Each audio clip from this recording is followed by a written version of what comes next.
Hello दोस्तों, नमस्कार। स्वागत है हमारे YouTube चैनल पे। आज हम सीखेंगे एसक्यूएल का डीडीएल कमांड। वैसे एसक्यूएल का 5 टाइप का कमांड होता है: डीडीएल, डीएमएल, डीसीएल, डीक्यूएल और डीटीसीएल। पहले सीखेंगे डीडीएल। डीडीएल का वो होता है डाटा डेफिनेशन लैंग्वेज, और इसके भी 5 प्रकार हैं। पहला है क्रिएट। क्रिएट है जो कि हम डेटाबेस क्रिएट करते हैं और टेबल को भी क्रिएट करते हैं। उसके लिए पहले मैं डैशबोर्ड पे जाऊंगा और डैशबोर्ड पे आ गया। फर्स्ट स्टेप में डेटाबेस क्रिएट करूंगा। डेटाबेस कॉलेज नाम से मैंने क्रिएट कर दिया। फिर उसके बाद मैं डेटाबेस को यूज करूंगा और इसके बाद जाकर मैं चेक करूंगा कॉलेज नाम का डेटाबेस क्रिएट हुआ कि नहीं। यहाँ क्रिएट हो चुका है, देख सकते हैं ब्लैक कलर में। और मेरे मैं स्टूडेंट नाम का मैं टेबल क्रिएट करूंगा और उसमें टेबल में मैं कॉलम ले लूंगा, जैसे रोल नंबर हुआ, नेम हुआ, एड्रेस हुआ, रोल नंबर, और इसका डेटा टाइप भी डिफाइन कर दूंगा। रोल नंबर इंट, नंबर के लिए जितना भी होगा इंट और इंटीजर होगा। दो डेटाबेस का यूज करूंगा और नेम के लिए वेर केयर का यूज करूंगा और एड्रेस के लिए भी। और वेर केयर में जब भी लेंगे उसमें एक स्पेस भी डिफाइन करना पड़ता है कि उसमें कितना कैरेक्टर का स्ट्रिंग चाहिए। स्ट्रिंग डेटाबेस क्रिएट करके फिर नेक्स्ट में मैं इसे रन कराऊंगा।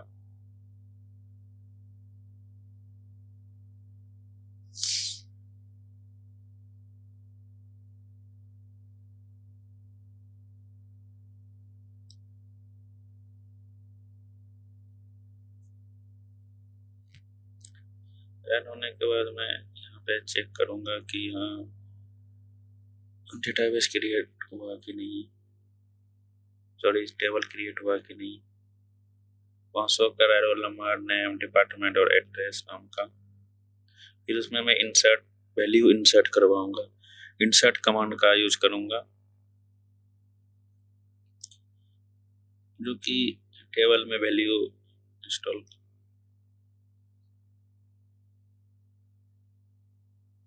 मुझे पहला मैं रोल नंबर दिया था तो मैंने रोल नंबर 1 दे दिया। फिर मैं नेम दिया था तो नेम दे दिया निखिल आनंद।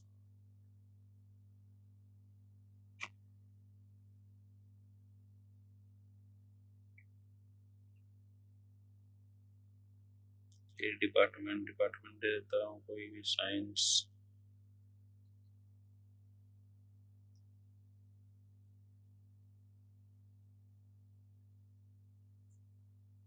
एड्रेस दे देता हूँ मधेपुरा। सॉरी मधेपुरा में ये थोड़ा रॉन्ग स्पेलिंग हो गया है। फिर मैं चेक करके देखूंगा कि सारे डेटा इंसर्ट हुआ कि नहीं। यहाँ देख सकते हैं सारा डेटा इंसर्ट हो चुका है।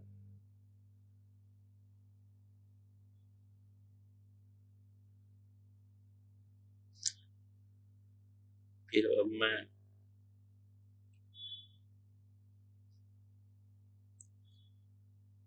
रीनेम का यूज करूंगा। रीनेम होता है कि आप टेबल का नाम चेंज कर सकते हैं। इसका सिंटैक्स होता है रीनेम टेबल और table to new table.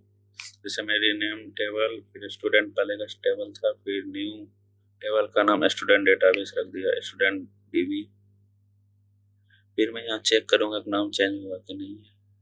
Select command का यूज करूंगा। Select star from total table show हो जाएगा यहाँ पे।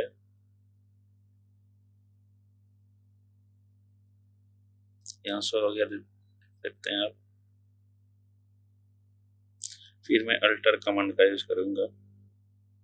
अल्टर का यूज होता है modify column name and add detail column. Alter में भी 3 प्रकार के होते हैं, जैसे कॉलम ऐड करना और कॉलम का नाम चेंज करना हो।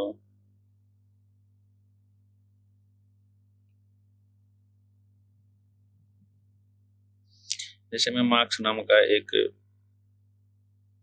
कॉलम बनाता हूँ और उसका डेटा टाइप इंटीजर रख देता हूँ, क्योंकि मैं यहाँ अल्टर के मदद से मैं एक कॉलम ऐड कर रहा हूँ।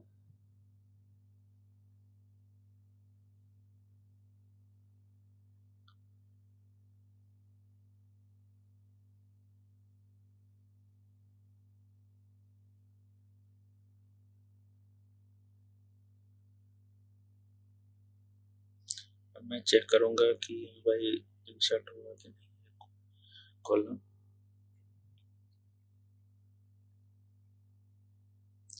यहाँ देख सकते हैं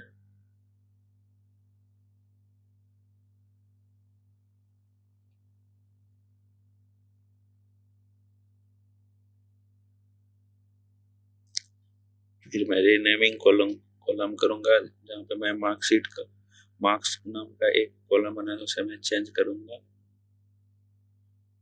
टेबल में।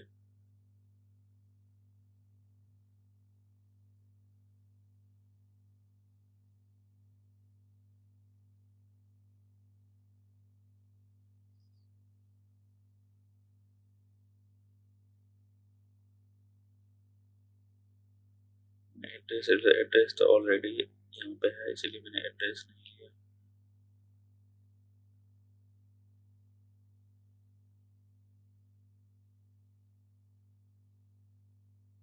एड्रेस को सॉरी मैं एड्रेस को सिटी में चेंज करूंगा।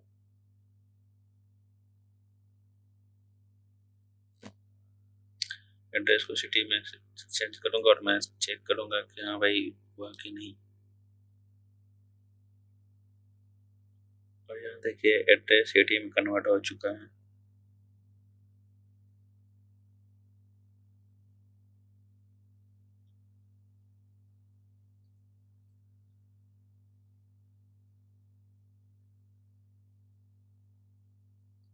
अब मॉडिफाइंग कमांड का यूज करूंगा कॉलम को मॉडिफाई करने के लिए। इसका सिंटैक्स डाटा टेबल का नाम, फिर मॉडिफाई, फिर कॉलम का नाम, फिर डेटाबेस।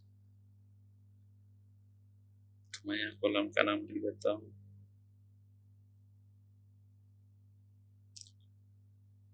फिर कॉलम का नाम मार्क्स टीचर दे देता हूँ।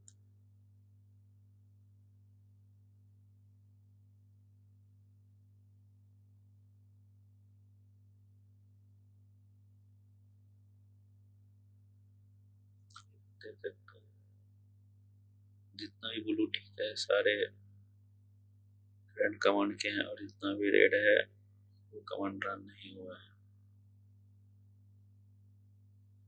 अब मैं नेक्स्ट टॉपिक है, नेक्स्ट कमांड है ड्रॉपिंग का। ड्रॉपिंग से सिर्फ टेबल का डेटा डिलीट होता है, टेबल नहीं डिलीट होता है। मैं ड्रॉपिंग का यूज करूंगा।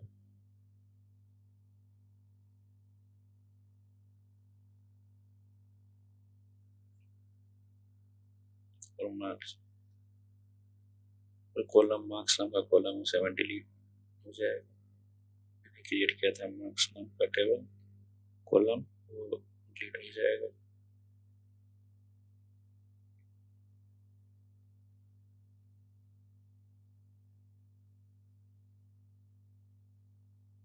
ये मार्क्स नाम का कॉलम डिलीट हो चुका है।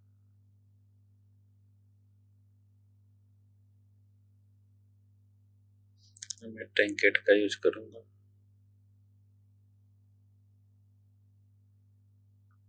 ट्रंकेट से रिमूव ऑल डेटा, टेबल का सारे डेटा रिमूव हो जाते हैं लेकिन टेबल डिलीट नहीं होता है।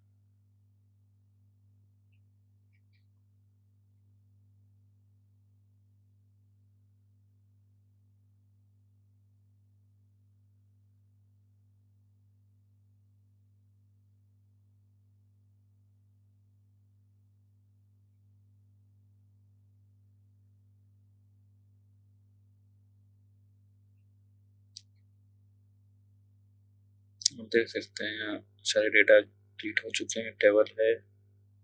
फिर मैं ड्रॉप कमांड का यूज करूंगा, टेबल डिलीट हो जाएगा।